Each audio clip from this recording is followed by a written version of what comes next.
hano ni muri fawe murahabona, hirya aho umuntu ageze ni kuri kaburimbo hirya y'akarere. Isambu rero cyangwa ikibanza nkwereka kuko ni kinini cyane, gifite ubuso burenga 1200.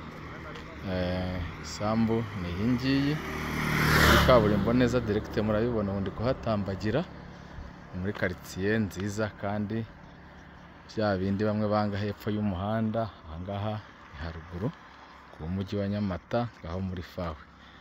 Ikibanza mbereka ni iki ngiki rero, kibana uko iyi kasiya imeze, cyangwa ukagera kuri iyo borune aho muri ibyo byapa ukibona ubu bahaye autorisation ugiye kubaka etage hano ku muhanda neza kuri etage itukuraho. Murabizi ko ni ku Gakiriro neza hano ka Nyamata.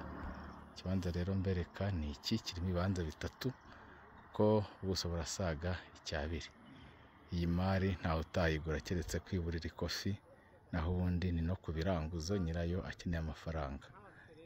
Sawa rero, karibu mbahuze nawe mwiyumvikanire wihahire. Sawa sawa, koze cyane.